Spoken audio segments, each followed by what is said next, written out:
नमस्कार प्रिय विद्यार्थियों। आज की वीडियो के माध्यम से हम लोग चर्चा करेंगे एंशिएंट हिस्ट्री बीए प्रथम वर्ष प्रथम सेमेस्टर के इकाई संख्या 5 के बारे में विस्तार से चर्चा करेंगे। इकाई संख्या 5 को मैं बारीकी के साथ समझूंगा, ठीक है।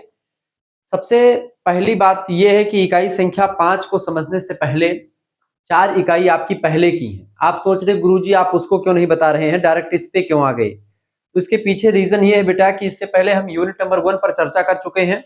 इकाई संख्या 1 की वीडियो आपने देख लिया होगा जिसमें हम सोर्सेस ऑफ स्टडी के बारे में चर्चा कर चुके हैं, आर्कियोलॉजिकल एविडेंस, साथ ही साथ में वैदिक literature, Vedang literature, Ramayan and Mahabharat पर चर्चा हो चुकी है।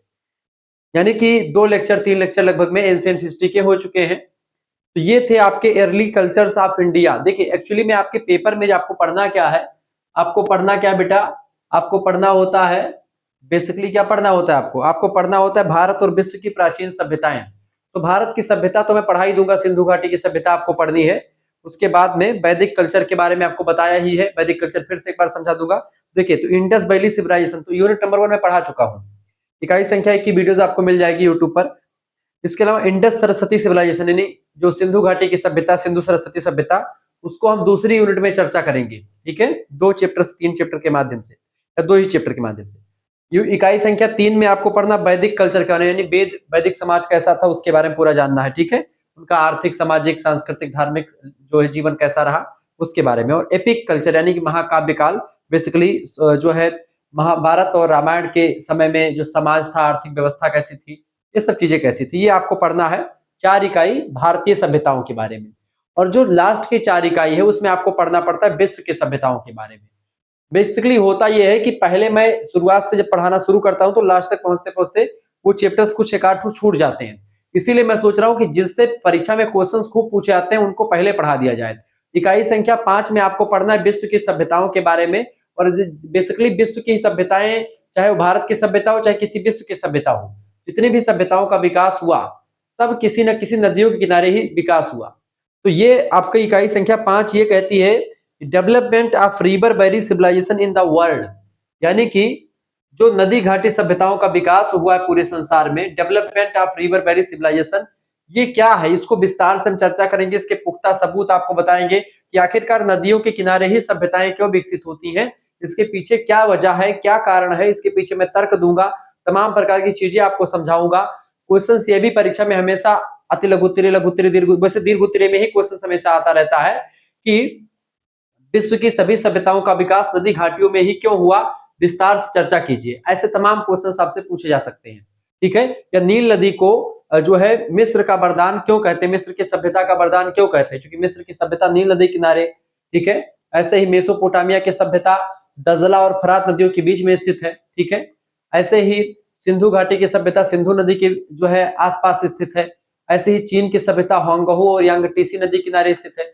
तो दुनिया की जितनी भी सभ्यताएं हुई हैं वो सारी की सारी सभ्यताएं किसी न किसी नदी के किनारे ही विकसित हुई हैं। इसके पीछे कई वजह रही है, उन्हीं वजहों को आज की वीडियो के माध्यम से हम लोग देखेंगे। यहां से क्वेश्चन परीक्षा में खूब आएंगे, चाहे ऑब्जेक्टिव हो चाहे लिखित हो। तो दोनों टाइप के क्वेश्चन सेटिस्फेक्शन आपको मिलेगा। इस लेक्चर को पढ़ने के बाद में आपको कहीं से कुछ पढ़ने की जरूरत नहीं बचेगी। और ऐसे ही आपका इकाई संख्या 6, इकाई संख्या 5 चल रहा है, इकाई संख्या 6 में आपको मेसोपोटामिया सभ्यता के बारे में पढ़ना है। मेसोपोटामिया सभ्यता में पूरी पढ़ाऊंगा एक लेक्चर में। और उसके बाद मेसोपोटामिया की कुछ उप सभ्यताएं हैं, जैसे कि सिंधु घाटी सभ्यता में जैसे कि मोहनजोदाड़ो की सभ्यता, हड़प्पा की सभ्यता हम कहते हैं। तो बात एक ही है, चाहे उसको सिंधु घाटी सभ्यता बोलो चाहे मोहनजोदाड़ो या हड़प्पा बोलो, क्योंकि हड़प्पा मोहनजोदाड़ो उसके स्थान है। ऐसे ही मेसोपोटामिया में जैसे कि सुमेरियन सभ्यता, बेबीलोनियन सभ्यता और असीरियन सभ्यता, ये 3 सभ्यताएं उप सभ्यताएं किसी मेसोपोटामिया की, कोई उत्तर की है, कोई दक्षिण की है, कोई पूरब की है। तो इनके बारे में चर्चा करेंगे। इनके बेसिकली नगर है ये सब, तो इनके बारे में चर्चा करेंगे तो दूसरे चैप्टर में ये। फिर इसके बाद में जो है आपका जो 7वां यूनिट होगा उसमें हम चर्चा करेंगे किसके बारे में, मिस्र की सभ्यता के बारे में। और उसके बाद में हम लास्ट इकाई 8वीं इकाई में चाइना की सभ्यता के बारे में चर्चा करेंगे। और इस तरीके से आपका समाप्त हो जाएगा पूरा का पूरा सिलेबस। तो बहुत ही बारीकी के साथ हम चीजों को समझने वाले हैं। तो please Shukla study point channel को सब्सक्राइब कर दीजिएगा, वीडियो को लाइक कर दीजिएगा। चलिए सबसे पहले हम परिचय समझते हैं इसका। देखिए मानव सभ्यता का उदय लगभग 10,000 ईसा पूर्व के आसपास माना जाता है, ठीक है। किस समय माना जाता है, न्यूलिथिक रेवोल्यूशन के बाद में, न्यूलिथिक काल आता है उसके बाद में माना जाता है, जब मनुष्य ने शिकारी संग्रहकर्ता जीवन से हट करके अस्थायी जीवन अपनाया तो उसे जल की आवश्यकता पड़ी। पहले मनुष्य जब एक प्रकार से उदय होता, मनुष्य आदिमानव जैसे रहता था। आप पढ़े होंगे पूरा पाषाण काल, मध्य पाषाण काल, नव पाषाण काल, ठीक है। तो इन सभी के बाद में मनुष्य का जो आज वर्तमान स्वरूप आप देख रहे हैं, होमोसेपियंस हम लोगों का स्वरूप है जो हमें मिला है। होमोसेपियंस मनुष्य की एक कैटेगरी है। तो मनुष्य का जो आज का वास्तविक स्वरूप है, ऐसा मनुष्य पहले से नहीं था। मनुष्य का उद्विकास हुआ है, ठीक है, एवोल्यूशन हुआ है, इसके तहत हम लोग ऐसे हैं। तो अब जब पहले मनुष्य शिकार करता था, केवल शिकार पर ही निर्भर था, उसको किसी चीज की आवश्यकता नहीं थी, बस केवल क्या करता था, मतलब कि लोगों को मारा, शिकार मारा, खा लिया, कहीं पर देखा पानी धानी पी लिया, ऐसे करके फिर संग्रह करता, यानी कि संग्रह करने लगा भोजन, मतलब ये सब इकट्ठा करने लगा, शिकार या फिर जो भी चीजें थी। फिर उसके बाद में मनुष्य को जब ये सभी चीजों से दौड़ भाग की दुनिया से उसको फुर्सत मिली, जब ये चारागाह के रूप में, मतलब कि ये लोग जो है चारे पानी की खोज में चला करते थे, तो इस तरीके से अस्थायी जीवन इनका था। लेकिन जब इनको नदियां मिल गई तो नदियों किनारे ये लोग अस्थायी जीवन व्यतीत करने के लिए सक्षम हो गए, क्योंकि नदियों में इनके लिए चारे और पानी की व्यवस्था हो जाती थी, इनके पशु पक्षी भी खा लेते थे। जब इन्होंने अस्थायी जीवन अपनाया तो उपजाऊ भूमि, जल और साधनों की आवश्यकता इनको पड़ी, और इन्हीं साधनों की आवश्यकता, उपजाऊ भूमि और जल की वजह से ये नदियों के किनारे अस्थायी निवास करना शुरू कर दिए। इसलिए दुनिया की प्रमुख सभ्यताएं आप देखते हैं, चाहे वो मेसोपोटामिया की सभ्यता देखेंगे तो आपका टिग्रिस और यूफ्रेटिस, ये दो नदियों के बीच में है। इसी को बेसिकली कह सकते हैं दजला और फरात नदी, ठीक है। क्या कह सकते हैं, दो नदियां, इनका हिंदी में बोलते हैं दजला और फरात नदी। दजला फरात नदियों के बीच में ईरान इराक के आसपास जो है आपका पड़ता है, तो उस पूरे एरिया में ये सभ्यता विकसित। दूसरी सभ्यता मिस्र की सभ्यता। मिस्र की सभ्यता नील नदी के किनारे विकसित हुई। मिस्र को नील नदी का वरदान भी कहा जाता है, यह बात भी आप जानते हैं। तो मिस्र की सभ्यता किसके, नील नदी के किनारे स्थित है, नील नदी किनारे विकसित हुई। सिंधु घाटी की सभ्यता, अपने भारत की सभ्यता, सिंधु नदी और सिंधु नदी की जो सहायक नदियां हैं, जैसे झेलम, चिनाब, रावी, सतलज, ब्रह्मपुत्रा, ब्रह्मपुत्रा तो उधर निकल जाएगी, तो इन सभी नदियों के, यानी सिंधु नदी के जो आसपास की नदियां, उनके किनारे विकसित हुई। ऐसे ही चीन की जो सभ्यता, चौथी सभ्यता, चीन की सभ्यता होंगहो और यांगटीसी नदी के किनारे विकसित हुई।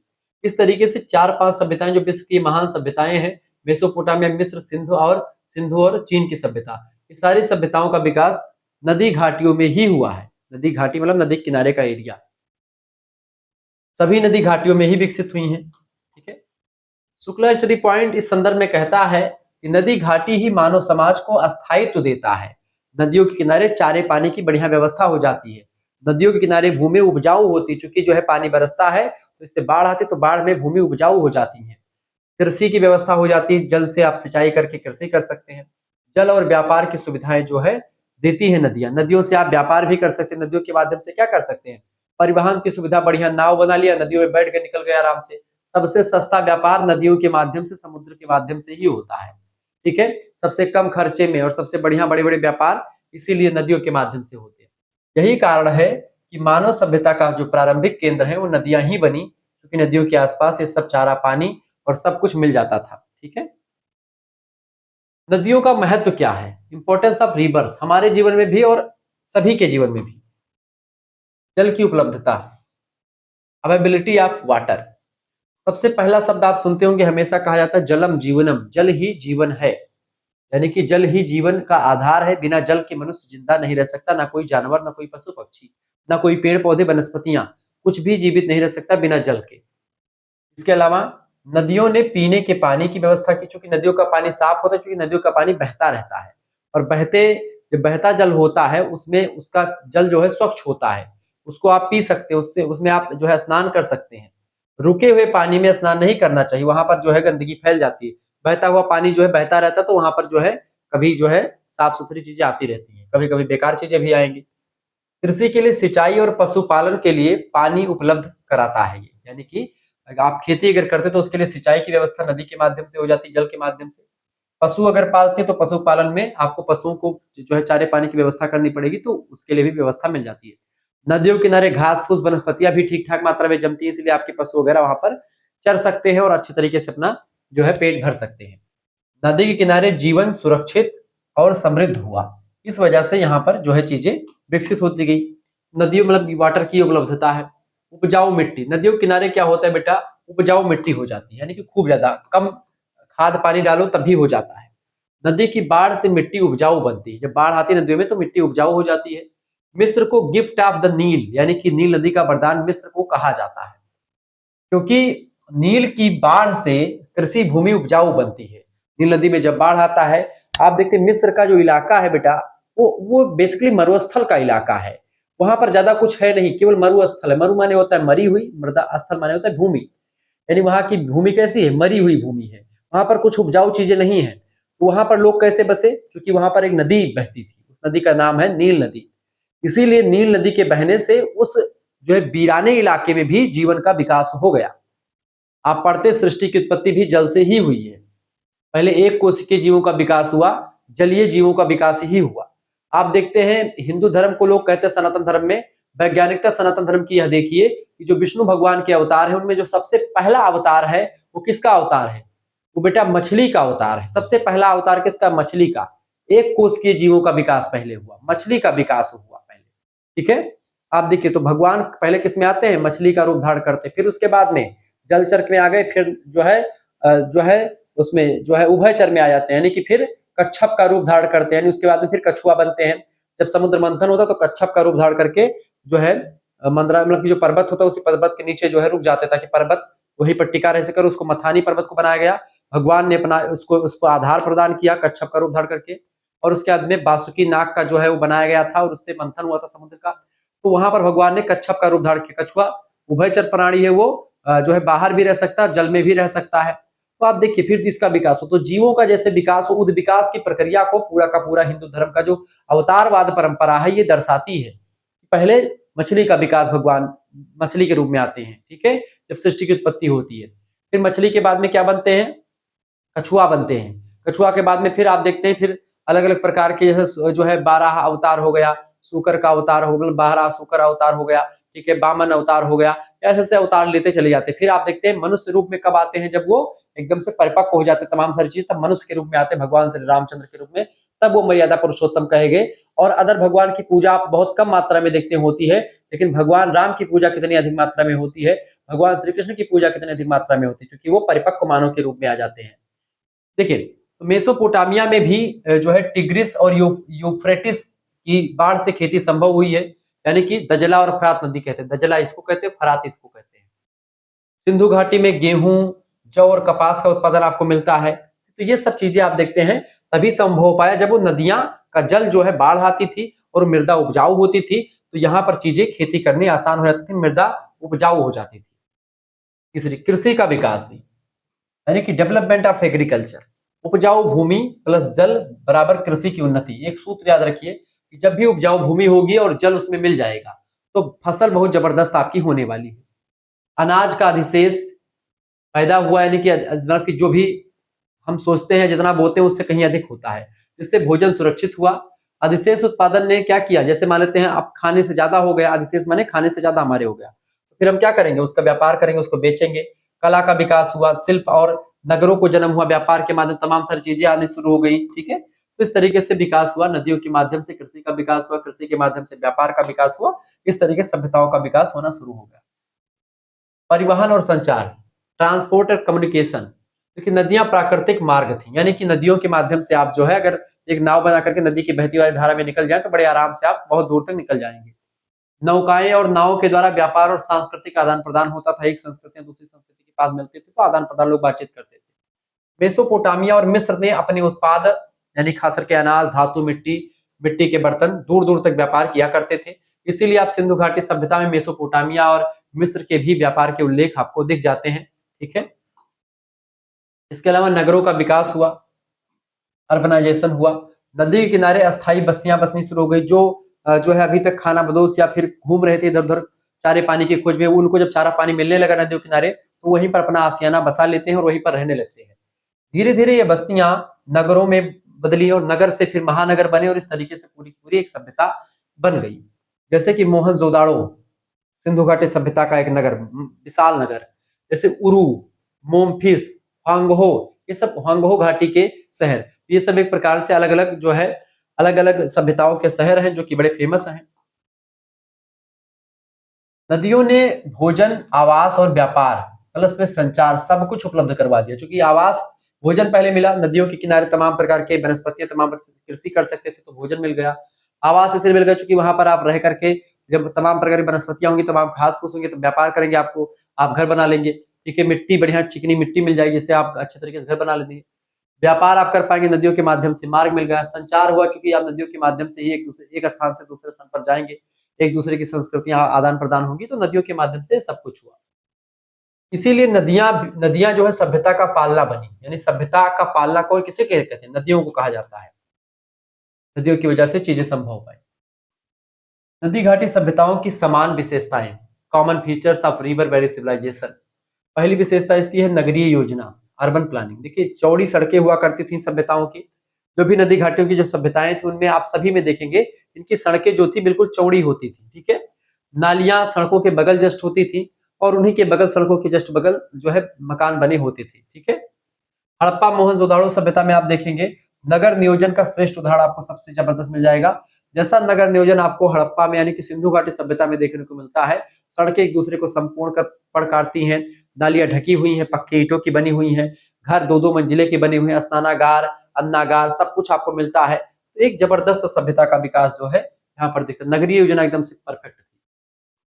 दूसरी विशेषता थी नदी घाटियों की जो सभ्यताओं की कृषि प्रधान अर्थव्यवस्था थी, ये लोग कृषि करते थे। सभी सभ्यताएं कृषि पर आधारित थी, चाहे वो मोहनजोदाड़ो हो, चाहे वो एक प्रकार से मेसोपोटामिया की सभ्यता हो, चाहे चाइना की सभ्यता हो। हर सभ्यता में गेहूं जौ चावल कपास सब्जियां पशुपालन ये सब एक प्रकार से उत्पादित किए जाते थे। तीसरी विशेषता अधिशेष उत्पादन और व्यापार, सरप्लस प्रोडक्शन एंड ट्रेड। कृषि अधिशेषण जो भी खाने पीने से बचता था उसको एक प्रकार से बेचते थे, या उसके अलावा घरेलू शिल्प, धातु कला, मिट्टी के बर्तन बनाना, वस्त्र का निर्माण करना, ये सभी ये लोग सीख चुके थे सभ्यताओं के विकास में। नदियों को मार्ग के माध्यम से व्यापार करते थे, नदी मार्गों के माध्यम से व्यापार का विस्तार हुआ। लोग जो है नदियों के माध्यम से अपनी नौकाएं बना करके एक स्थान का सामान दूसरे स्थान पर, दूसरे स्थान का सामान दूसरे स्थान पर, तीसरे स्थान पर, इस तरीके से भेजा जाने लगा, आने लगा। ये भी विकास हुआ। अगली विशेषता इसकी है नदी घाटी सभ्यताओं की धर्म और आस्था, रिलीजन एंड बिलीफ सिस्टम। देखिए ये लोग सभी सभ्यताओं में प्रकृति को पूजा जाता था, प्रकृति पूजा यानी जल को देवता मानते हैं, जैसे कि हिंदू धर्म में आप देखते हैं जल को वरुण देवता के रूप में माना जाता है। ऐसे ही सूर्य देवता, चंद्रमा देवता, वायु देवता, ये सब जो है देवता है, ये सब प्रकृति जो तत्व है सब देवताओं के रूप में पूजे जाते थे ताकि इनकी सुरक्षा की जा सके। मिस्र की सभ्यता में देखेंगे सूर्य देव को रा कहते हैं। मृत्यु के बाद जीवन की अवधारणा इसमें है कि मृत्यु के बाद में जीवन फिर से आता है। मिस्र में आप देखते हैं फिराओ का जो वो बना हुआ है, क्या नाम है, पिरामिड बना हुआ है। तो उस पिरामिड में एक प्रकार से क्या था, पिरामिड के नीचे भी शहर बसा हुआ ऐसा बताया जाता है। और पिरामिड बहुत बड़े बड़े, गीजा का पिरामिड आप देखेंगे, फिराओ का जो गीजा का पिरामिड सबसे बड़ा पिरामिड है, तो एक नमूने एक जबरदस्त है। इतने बड़े बड़े पत्थर है कि उनको चढ़ाएगा, बहुत ऊंचे ऊंचे शिलाखंड है, उनको कैसे चढ़ाएगा आज तक वैज्ञानिक सोच रहे कि भाई वहां तक पत्थर कौन ले जाएगा, कौन सी ऐसी टेक्निक थी जहां से पत्थर ऊपर चढ़ाए गए होंगे। मेसोपोटामिया की सभ्यता में बहुदेववाद है, सभी देवी देवताओं को मानते हैं, जैसे कि मारदुक देवता हो गए, ईस्टर देवता, ये सब देवताओं के नाम है। अभी मैं देवताओं के बारे में विस्तार से जब इन सभ्यताओं को बढ़ाऊंगा तो मैं इनकी एक एक देवताओं के बारे में चर्चा करूंगा। सिंधु घाटी सभ्यता, माता देवी यानी मातृ देवी, पशुपति महादेव की मूर्ति, ये सब मिली हुई है। चीन की सभ्यता में आप देखते हैं पूर्वज की पूजा करते थे चीन के लोग, और स्वर्ग का विचार चीन में आपको खूब दिखता है। ठीक है, इस तरीके से हर एक सभ्यताओं में भक्ति और आस्था आपको दिखाई पड़ती है। हर एक सभ्यता भगवान या ऐसी सत्ता में विश्वास रखती है जो कि खास करके प्राकृतिक शक्तियों में। ठीक है, पांचवी बात, लेखन प्रणाली का विकास भी आपको यहीं से देखने को मिलता है। जैसे मेसोपोटामिया में एक लिपि थी चलती थी, इसका नाम था कीलाक्षर लिपि। कीलाक्षर लिपि का विकास मेसोपोटामिया की सभ्यता के में। मिस्र की सभ्यता में चित्रलिपि का विकास हुआ था। चित्रलिपि मतलब कि चित्र के माध्यम से चीजें होती थी। ठीक है, आज भी जो है चीजें आपको देखने को मिलती चित्रात्मक लिपि में। सिंधु घाटी सभ्यता में अपठित लिपि है, इसको पढ़ा नहीं जा सका अभी तक। चीन की सभ्यता भी चित्रात्मक ही थी, चित्र के रूप में एक प्रकार शब्दों को बयां करते थे। तो इस तरीके से इन सभी लिपियों का विकास हुआ। आज तक सिंधु घाटी की सभ्यता का जो लिपि है इसको पढ़ा नहीं जा सका है। क्लियर, आगे देखिएगा। छठी बात है राज सत्ता और प्रशासन। केंद्रीकृत शासन था यहाँ पर, केंद्र यानी कि एक मुखिया एक ही होता था पूरे सभ्यता में। मिस्र में खास करके फिरौन नाम के एक शासक थे जिनका पिरामिड सबसे बड़ा बना हुआ है। ठीक है, मेसोपोटामिया नगर में नगर राज था। सिंधु घाटी सभ्यता शायद नगर निगम जैसी व्यवस्था, जैसे आजकल नगर निगमों में होती है, ऐसी सिंधु घाटी सभ्यता में रही होगी। चीन की सभ्यता वंशानुगत राजवंश था, जैसे शान वंश, तमाम सारे वंश आते गए, जैसे एक राजा के बाद में उसका पुत्र राजा बनेगा, इस तरीके से यहाँ पर राजवंशीय परंपरा रही चाइना में। इस तरीके से ये सब चीजें चलती रही। इसका अगला विकास है, मतलब विशेषताएं है कला और स्थापत्य कला, यानी आर्ट एंड आर्किटेक्चर की अगर बात की जाए जो विश्व की सभ्यताएं हैं उनकी, तो मिस्र की सभ्यता में आप देखते हैं पिरामिड, जो गीजा का पिरामिड या दुनिया का जो फिराओं राजा थे फिरौन, उनका जो पिरामिड है दुनिया का सबसे एक अजीब नमूना के रूप में मान सकते हैं। और तमाम मंदिर भी आपको मिलते हैं। मेसोपोटामिया की सभ्यता में जिगुरत जिगुरत भी एक, जिसमें देवता निवास करते हैं, मंदिर के आकार का होता है जिगुरत। सिंधु घाटी सभ्यता में मूर्ति कला और मुहरे तमाम सारी मिली है। नर्तकी की मूर्ति, पशुपति की मूर्ति, भगवान शंकर की। चीन की सभ्यता में कांस्य कला और चीनी मिट्टी का एक प्रकार से चीजें आपको मिली है। तो कहीं ना कहीं पे आप देखते हैं ये सब हर एक सभ्यताओं में कुछ ना कुछ विशेषता कला और स्थापत्य कला की दिखाई पड़ी है। ये सारी विशेषताएं इन सभी सभ्यताओं की रही हैं। निष्कर्षतः हम कह सकते हैं सभी नदी घाटी सभ्यताओं में, सभी नदी घाटी की सभ्यताओं में कृषि, नगर, धर्म, लेखन, सत्ता, इन सभी का विकास समान रूप से दिखाई पड़ता है। हर एक सभ्यता उस समय जो है अपने एकदम से चरम पर थी, उफान पर थी। ये चीजें आपने समझ ली। अगर आपको हमारे साथ जुड़ना है, इन सभी चीजों का पीडीएफ प्राप्त करना है, सभी यूनिट्स के पीडीएफ आपके तैयार कर लिए गए हैं। सभी यूनिट्स यानी कि पूरा एंशिएंट हिस्ट्री का आपका फर्स्ट सेमेस्टर का पूरा पीडीएफ आपको मिल जाएगा। सारी पीडीएफ आपके लिए व्यवस्था कर दी गई है। चैप्टर यूनिट वाइज पीडीएफ आपको मिलेगी। हर एक यूनिट से नोट्स तैयार कर लिए गए हैं, ऑब्जेक्टिव भी, लिखित भी, सब कुछ आपको मिल जाएंगे। इसके बाद में मॉडल पेपर की श्रृंखलाएं शुरू होंगी, वो सब आपको मिल जाएंगी। जिनको भी जुड़ना है, पीडीएफ प्राप्त करनी है, लाइव क्लास वाले ग्रुप से जुड़ना है, 9161936062, इस नंबर पर आप व्हाट्सएप पर एसएमएस कर दीजिएगा। इस नंबर पर व्हाट्सएप पर एसएमएस करिएगा। क्या एसएमएस करना है आपको? आपको अपना नाम एसएमएस कर देना है, अपनी यूनिवर्सिटी का नाम एसएमएस कर देना है, अपने सब्जेक्ट के नेम एसएमएस कर देने हैं, ठीक है। और आप किस सेमेस्टर में हो, अपने सेमेस्टर का नेम लिख करके आपको भेज देना है, ठीक है। जैसे आप किस सेमेस्टर में हैं, प्रथम सेमेस्टर में, तो अपना सेमेस्टर लिख करके आप भेज दीजिएगा इस नंबर पर। जैसे ही आप इस नंबर पर व्हाट्सएप पर लिख करके भेजेंगे, आपके पास एक स्कैनर भेजा जाएगा, क्यूआर कोड। इसी क्यूआर कोड पर आपको मात्र 100 रुपए फीस जमा, कितने रुपए बेटा? केवल और केवल 100 रुपए फीस आपको जमा कर देनी है। जैसे 100 रुपए फीस जमा करेंगे, आपके पास व्हाट्सएप ग्रुप से तुरंत आपको जोड़ दिया जाएगा, ठीक है। जैसे यहाँ पर आप जुड़ेंगे, आपको लाइव क्लास की लिंक मिलना शुरू हो जाएगी। प्लस में जान मान लेते हैं आप लाइव क्लास देखने से चूक जाते हैं कभी, तो उसकी वीडियो लेक्चर्स भी आप देख सकते हैं बाद में, जब चाहे तब देख सकते हैं। ये कोर्स यानी पूरा फर्स्ट सेमेस्टर आपको पढ़ाया जाएगा, ठीक है। पूरा फर्स्ट सेमेस्टर मात्र 100 रुपए फीस में। और केवल एक सब्जेक्ट, केवल एंशिएंट हिस्ट्री नहीं, बल्कि आपके जो भी सब्जेक्ट होंगे, बेसिकली 3-4 सब्जेक्ट, खास करके 3 मेजर सब्जेक्ट, एक माइनर सब्जेक्ट, एक को करिकुलर सब्जेक्ट, ये चारों पांचों सब्जेक्ट जो आपके होंगे वो मात्र 100 रुपए फीस में मिल जाएंगे, विथ एमसीक्यूज टाइप के जो है मॉडल पेपर के साथ। को करिकुलर सब्जेक्ट हमेशा सभी विश्वविद्यालय में ऑब्जेक्टिव होता है, उसके 10 प्रैक्टिस सेट आपके लिए तैयार कर लिए गए हैं, वो भी आपको मिल जाएंगे। प्रीवियस ईयर क्वेश्चन पेपर भी आपको यहाँ पर दिया जाएगा। यानी सारी व्यवस्था के साथ आपके लिए पूरे व्यवस्थित चीजें हो चुकी है, सब कुछ आपको मिलता रहेगा। आपको विश्वास करके पढ़ा, पिछले 7 सालों से मैं आपको बीए के क्षेत्र में पढ़ा रहा हूँ, अध्यापन करवा रहा हूँ। कौन से क्वेश्चन आएंगे मुझे बिल्कुल भली भांति पता है, तो आपको कहीं पर भटकना नहीं है। सब कुछ आपके लिए पूरी बारीकी के साथ मैंने तैयार किया है और तैयार कर रहा हूँ, ठीक है। हर एक सब्जेक्ट का मिलेगा, geography, polity, Hindi, Sanskrit, English, हर एक सब्जेक्ट पर अब की बार काम करना प्रारंभ कर दिया गया है। तो परेशान बिल्कुल भी आपको नहीं होना है। अपनी यूनिवर्सिटी का नाम, अपना नाम, अपने सब्जेक्ट के लिए लिख करके तुरंत भेजिए, तुरंत जुड़ जाइए। सभी विश्वविद्यालयों के लिए सिलेबस यही वैध है। आप यूनिवर्सिटी किसी भी विश्वविद्यालय पढ़ रहे हैं, राजस्थान, उत्तर प्रदेश, बिहार, झारखंड, ठीक है, उत्तराखंड, या जितने भी विश्वविद्यालय पढ़ रहे हैं, एंशिएंट हिस्ट्री में आपको यही चीजें पढ़नी पड़ती है बेसिकली। ये सब चीजें आपको मिल जाएंगी। अपना सिलेबस भी भेज सकते हैं आप, उसके अकॉर्डिंग भी भेज दिया जाएगा। तो किसी प्रकार कोई दिक्कत आपको नहीं है, सब कुछ मिलेगा मात्र इसी 100 रुपए फीस में। ये फीस आप खुद भी जमा कर सकते हैं। आप अगर नहीं चलाते ऑनलाइन माध्यम, तो आप किसी दूसरे से भी फीस जमा करवा सकते हैं, ये बात आप ध्यान रखिएगा, ठीक है। आप किसी दूसरे से भी फीस जमा करवा सकते हैं और आपको सब कुछ मिलेगा यहाँ पर मात्र 100 रुपए फीस में, ठीक है। चलिए आगे ये सब आपका नोट्स मिल जाएगा, आप एक बार पढ़ लीजिएगा, आपका काम हो जाएगा। इससे बाहर कुछ आने वाला है ही नहीं। और इसके बाद में आपका जो है क्वेश्चन आंसर की श्रृंखला भी चलाई जाएगी, तो कहीं पर आपको भटकना नहीं पड़ेगा, कुछ और अलग से आपको नहीं पढ़ना है। चौथी बात, नदी घाटी सभ्यताओं के पीछे तर्क, logic behind river valley civilisation. देखिए, भौगोलिक अनिवार्यता, जियोग्राफिकल जो है, जो एक प्रकार से जो अनिवार्यता रही है, नेसेसिटी रही है, यानी कि जियोग्राफिकल तरीके से आप देखेंगे, प्रारंभिक मनुष्य जो था, शुरुआती मनुष्य को जीवित रहने के लिए क्या चाहिए था? भोजन और पानी की आवश्यकता थी। भोजन और पानी नदियों के किनारे आपको मिल ही जाएगा कहीं ना कहीं पे। भोजन आप मछली मार करके खा लेंगे, जल आप उसी से पी लेंगे, यानी कहीं ना कहीं पे कुछ ना कुछ चीजें आपको मिल जाएगी। जल और भोजन की सबसे बड़ी आवश्यकता प्राचीन जमाने के मनुष्य को थी, तो उनकी आवश्यकता कहीं ना कहीं नदियों ने पूरी करी। नदी घाटियां प्राकृतिक रूप से जल, उपजाऊ मिट्टी और घनी वनस्पतिक प्रदान करती रही हैं। इस वजह से यहीं पर नदी घाटी सभ्यताओं का विकास होना शुरू हो गया। शुष्क और रेगिस्तानी क्षेत्रों जैसे मिस्र, मेसोपोटामिया में भी जीवन केवल नदियों के किनारे ही संभव था। इसीलिए आप देखते हैं कि जहां पर इराक ईरान में कुछ नहीं था, ऐसे ही आप देखते मिस्र में कुछ नहीं था, एकदम से वीरान इलाका था, लेकिन वहां पर अगर नदी थी, दजला फरात ईरान इराक में आप देखते बहती थी, और ये नदी मेसोपोटामिया में मतलब कि सिंधु घाटी सभ्यता की अगर बात की जाए, सॉरी मिस्र की सभ्यता में नील नदी बहती थी। इसकी वजह से क्या हुआ, वहां पर तमाम उसके किनारे किनारे सभ्यताओं का विकास हुआ, तमाम मनुष्य रहने लगे, और इस तरीके से इस वीरान जगह में भी नदियों के आ जाने से जीवन का विकास हुआ। नील नदी को मिस्र की जीवन रेखा यानी लाइफ लाइन भी कहा जाता है, इसी वजह से, क्योंकि अगर नील नदी ना होती तो मिस्र में कोई जीव जंतु या प्राणी नहीं होते।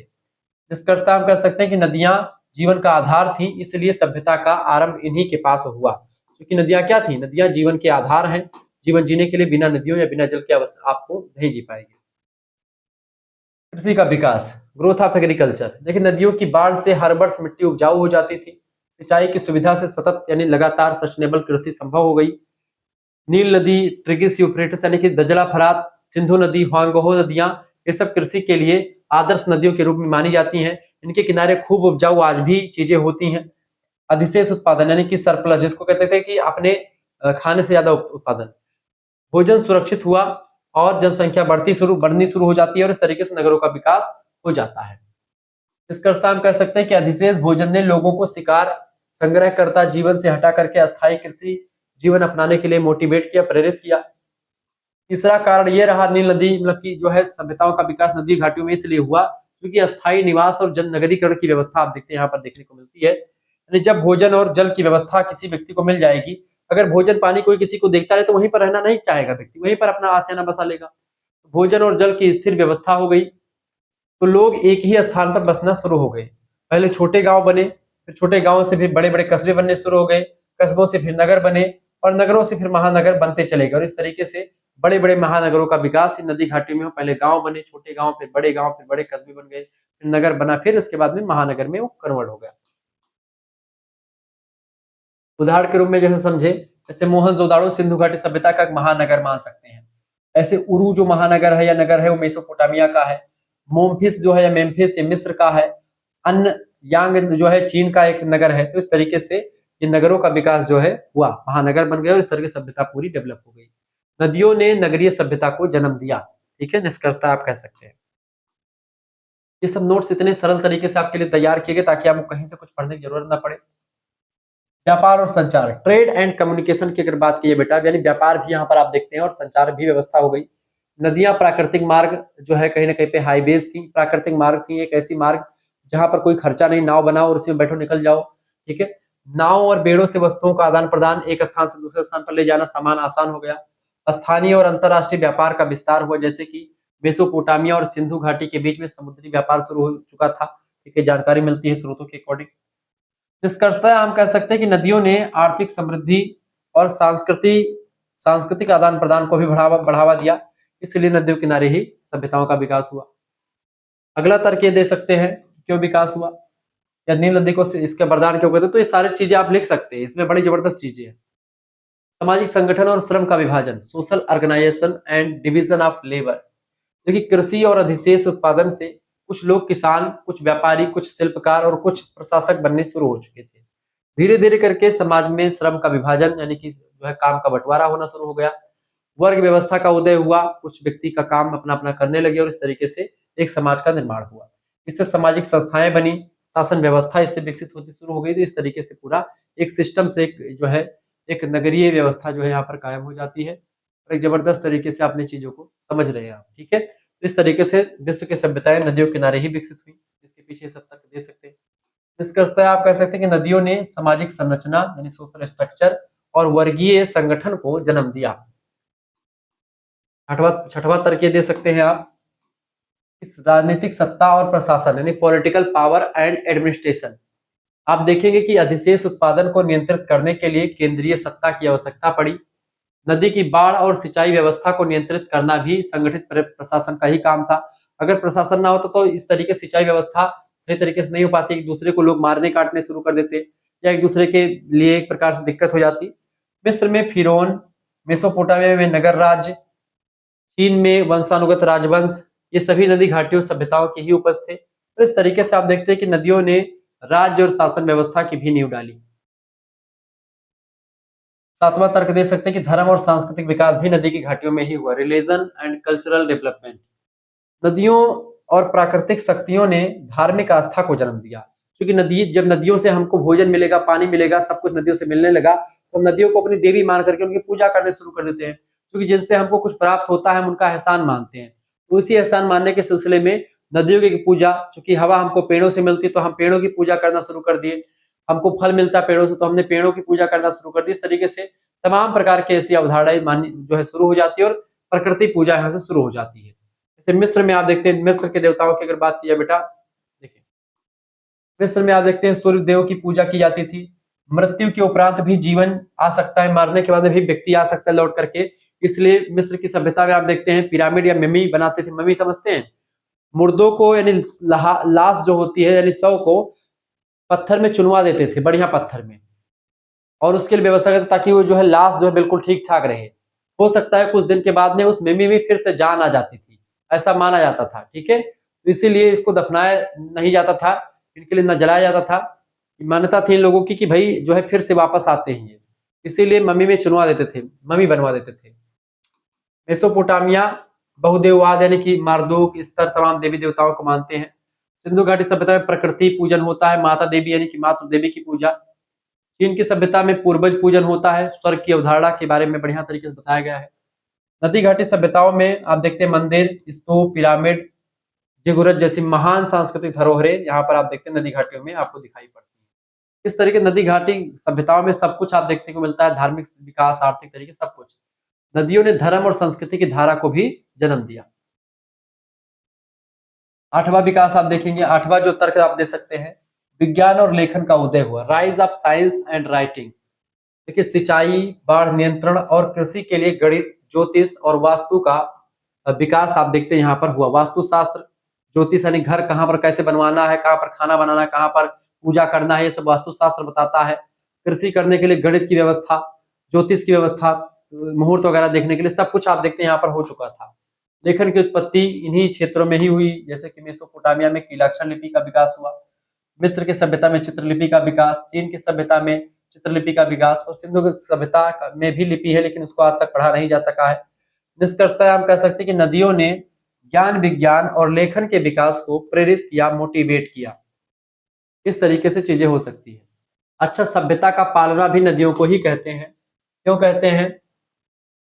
क्रेडल ऑफ सिविलाइजेशन, क्योंकि सभी प्रमुख सभ्यताएं जितनी भी हुई हैं वो सब नदी की घाटियों में ही पैदा हुई हैं, क्योंकि नदियों ने उनको क्या दिया? जीवन यापन का साधन दिया, भोजन और सुरक्षा दी नदियों ने। ठीक है, जो कि मान लो नदी के इस पार अगर किसी को आना है तो वो नदी को पार करके आएगा तब तो आपके ऊपर आक्रमण कर पाएगा, तो नदियों ने सुरक्षा भी प्रदान करी, सामाजिक संगठन को जन्म भी दिया।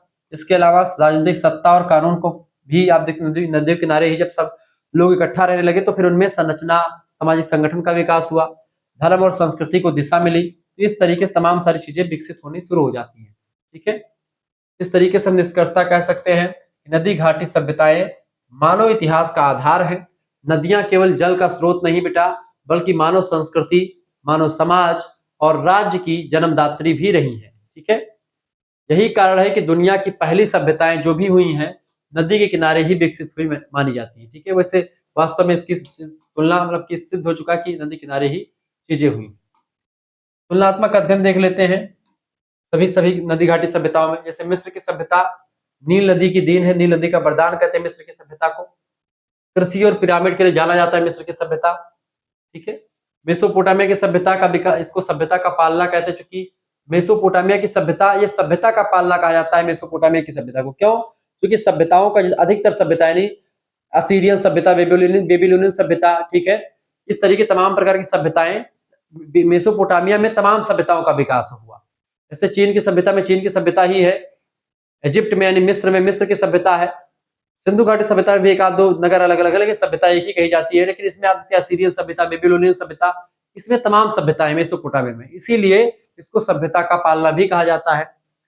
नगर और कानून के लिए बेसिकली जाना जाता है हम्मुराबी की न्याय संहिता जो आई थी, कानून बढ़िया तरीके से व्यवस्थित तरीके से बनाया गया था। मैं समझूंगा जब मेसोपोटामिया अगला चैप्टर आएगा, जो अगला यूनिट आएगा आपका, उसमें हम इस चर्चा करेंगे मेसोपोटामिया की सभ्यता के बारे में, जिसमें हम हम्मुराबी की न्याय संहिता को भी बताएंगे, परीक्षा में प्रश्न वहां से आता है। सिंधु नदी की घाटी सभ्यता की अगर बात की जाए तो सर्वश्रेष्ठ नगरीय नियोजन जो रहा है पूरे संसार में वो इसी का रहा सबसे पहले। ऐसा नगर नियोजन दुनिया में और कहीं पर नहीं दिखता है, सिंधु घाटी सभ्यता में ही दिखता है। नगर निगम जैसी व्यवस्था थी जो कि आज के नगर निगम जैसे थी, मान सकते हैं इसमें अन्नागार था, विशाल भंडारागार था जहां पर लोग अपना जो है अन्न रखते थे, अपना जो है अनाज रखते थे, ठीक है।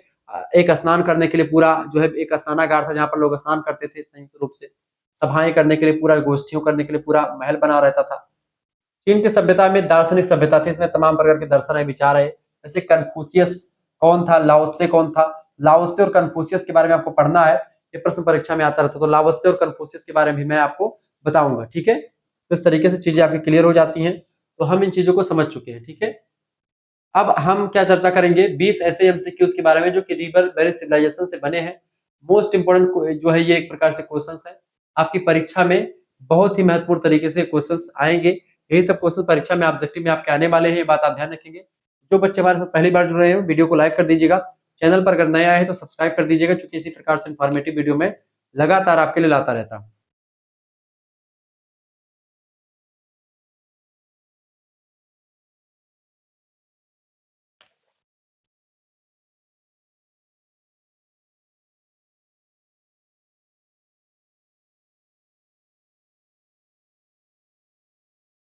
पहला प्रश्न आपके स्क्रीन पर आ चुका, दुनिया की पहली सभ्यता किस नदी घाटी में विकसित हुई। दुनिया की पहली सभ्यता जो है वो ट्रिगिस और यूफ्रेटिस घाटी में विकसित हुई, यानी कि दजला और फरात नदी घाटी में विकसित हुई। मेसोपोटामिया की सभ्यता आज से 3500 वर्ष पूर्व को विश्व की प्रथम सभ्यता माना जाता है, जो ट्रिग्रिस और यूफ्रेटिस नदियों के बीच विकसित हुई ऐसा माना जाता है, कुछ विद्वानों ने कहा। दूसरा क्वेश्चन आप देखेंगे, मिस्र सभ्यता को किस नाम से जाना जाता है। मिस्र की सभ्यता को नील नदी का वरदान कहते हैं, नील नदी की देन, ऑप्शन नंबर इसका बी करेक्ट आंसर हो जाएगा, ठीक है। हेरोडोटस नाम का एक इतिहासकार है जिसने, इतिहास का पिता हेरोडोटस को कहते हैं। मिस्र को गिफ्ट ऑफ द नील कहते हैं वो, क्योंकि नील नदी की बाढ़ से ही मिस्र की कृषि और जीवन संभव हो पाया है। तीसरी बात, सिंधु घाटी सभ्यता का प्रमुख लक्ष्य क्या था, इसका प्रमुख लक्ष्य था नगरीय नियोजन, ठीक है। हड़प्पा और मोहनजोदाड़ो नाम के दो नगर हैं, उनमें चौड़ी सड़कें हैं, नालियां हैं, सुव्यवस्थित मकान बने हुए हैं, उत्तम नगरीय नियोजन का प्रमाण आप देखते हैं सिंधु घाटी सभ्यता से हमको मिल जाते हैं। चौथा क्वेश्चन आप देखेंगे, मेसोपोटामिया की लेखन पद्धति क्या थी। मेसोपोटामिया की लेखन पद्धति जो थी बेटा वो कैसी थी, चित्रलिपि या कीलाक्षर, कीलाक्षर लिपि, करेक्ट आंसर क्या होगा, कीलाक्षर लिपि थी, ठीक है। यानी मेसोपोटामिया में मिट्टी की तख्तियों पर कील के आकार के चिन्ह बना करके लेखन किया जाता था, जिन्हें एक प्रकार से क्या बोलते थे, कीलाक्षर बोल सकते हैं, या फिर इसी को अंग्रेजी में आप बोल सकते हैं क्यूनिफॉर्म, ठीक है। पांचवा क्वेश्चन आ चुका है, मिस्र के शासक को किस नाम से जाना जाता है। मिस्र के शासक को फिरौन कहते हैं, ऑप्शन नंबर इसका सी करेक्ट आंसर हो जाएगा, ठीक है। मिस्र के राजा को फिरौन कहते थे, ठीक है, और ये ईश्वर के अवतार माने जाते हैं, ईश्वर के प्रतिनिधि माने जाते थे। सिंधु सभ्यता के लोग किस फसल की खेती में अग्रणी थे। सिंधु सभ्यता के लोग कपास की खेती अधिक मात्रा में किया करते थे, ठीक है। विश्व में कपास की खेती करने वाली पहली सभ्यता सिंधु घाटी की सभ्यता ही थी अपनी। हांगहो नदी किस नाम से जाना जाता है, हांगहो नदी को, हांगहो नदी को द येलो रिवर कहते हैं, द येलो रिवर, ठीक है। हांगहो को पीली नदी भी कहते हैं, येलो रिवर, क्योंकि इसकी मिट्टी पीली लोस से ढकी रहती है, इसलिए इसको पीली नदी भी कहते हैं, ठीक है। आठवां प्रश्न, हम्बुराबी किस सभ्यता से संबंधित था। हम्बुराबी एक जो विद्वान था, वह एक प्रकार से मेसोपोटामिया की सभ्यता से रिलेटेड है। एक हम्बुराबी जो था बेबीलोनियन सभ्यता से रिलेटेड है बेसिकली। मेसोपोटामिया का शासक था जिसे हम्बुराबी की संहिता नामक कानून की व्यवस्था इसने लिखी थी कि भाई अगर आप किसी का मतलब कि कोई भी व्यवस्था हाथ के बदले हाथ, मतलब हर चीज बढ़िया उसमें बताया गया है, पूरा मैं समझाऊंगा आपको।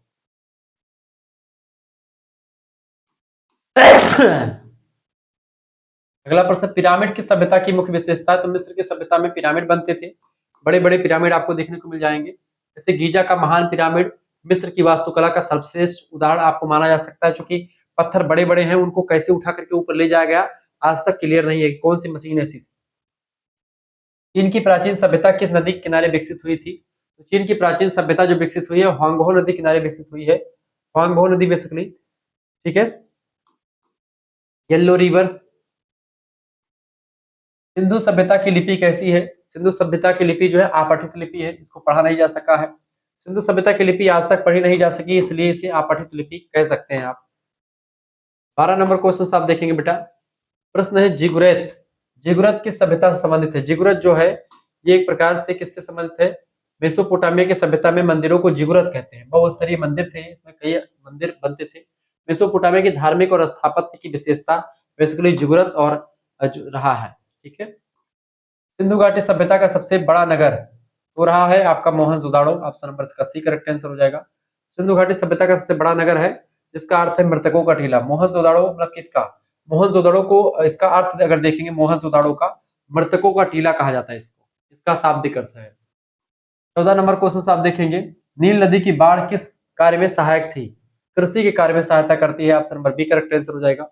नील की वार्षिक बाढ़ भूमि को उपजाऊ बना देती थी, जिससे मिस्रवासी भरपूर मात्रा में कृषि कार्य किया करते थे। 15 नंबर क्वेश्चन आप देखेंगे, किस सभ्यता में पूर्वज पूजा यानी कि बेसिकली पूर्वज पूजा, पूर्वजों की पूजा होती है? तो चाइना की सभ्यता में। Option number C correct answer हो जाएगा। चीन सभ्यता में पूर्वज पूजा और स्वर्ग की अवधारणा सबसे महत्वपूर्ण धार्मिक तत्व के रूप में दिखाए गए हैं। अगला क्वेश्चन से 16 नंबर देखिएगा, प्रश्न गिफ्ट ऑफ द नाइल यानी नील किसको कहा गया? मिस्र सभ्यता को।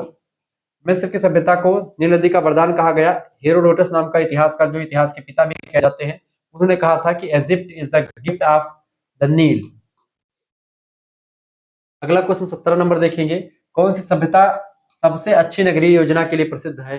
नगरीय योजना के लिए कौन प्रसिद्ध है? सिंधु घाटी की सभ्यता।